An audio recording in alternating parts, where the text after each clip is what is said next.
સમાચાર કચ્છથી મળી રહ્યા છે, જ્યાં સોલાર પાર્ક ન સ્થપાય તે માટે હવે રજૂઆત કરવામાં આવી રહી છે। કચ્છથી સમાચાર, જ્યાં છારી દંડ વિસ્તારમાં સોલાર પાર્ક સ્થાપવા મુદ્દે વિરોધ કરવામાં આવી રહ્યો છે। અહીંયા સ્થાનિકો એકઠા થયા અને રક્ષિત અભયારણ્ય હોવાથી સોલારનો વિરોધ કરીએ છીએ તેવું અહીંયાથી કહેવામાં આવ્યું છે। શિયાળા દરમિયાન અહીંયા લાખો પક્ષીઓ વિહરવા આવે છે, તેમને નુકસાન થઈ શકે છે આ પ્લાન્ટથી, સોલાર પ્લાન્ટથી, જેથી આ રદ થાય, આ પ્રોજેક્ટ રદ થાય તેવી માંગ સ્થાનિકો કરી રહ્યા છે। તે મામલે તેમણે વન વિભાગને પણ જાણકારી આપી છે। વિસ્તારની અંદર કન્ઝર્વેશન ઝોનની અંદર જે છે 19 પંચાયતો દ્વારા વિરોધ છે અને ખાસ કરીને કુંજ પક્ષી જે છે એ માટેનો વિરોધ છે। ખાસ ખેતી અને પશુપાલક વિસ્તારનો આ વિસ્તાર છે, માટે ઊંટ અને ભેંસનો ચરિયાણ પ્રદેશ છે અને આ વિસ્તારમાં ખરેખર સોલાર પ્રોજેક્ટ આવશે તો ખૂબ વિનાશ થશે।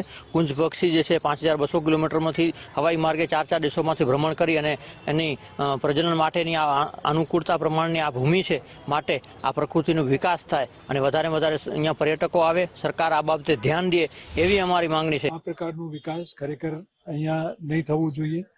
સરકારને પણ એ વિચારવું જોઈએ કે વિન્ડ એનર્જી અને સોલાર એનર્જી ને EIA હેઠળ લઈ આવવું જોઈએ, કેમ કે ઉર્જા બહુ વિકાસનો એક પાયો હોય છે, એ વાત સાચી છે, પણ એ પણ ધ્યાન રાખવું પડે છે કે એવા પ્રોજેક્ટ્સ એવી જગ્યાઓમાં નહીં આવે જ્યાં એ નુકસાન કરે લોકોને, પ્રજાને અને પક્ષીઓ અને પ્રાણીઓને। એટલે અમે અહીંયા બધા ભેગા થયા છીએ।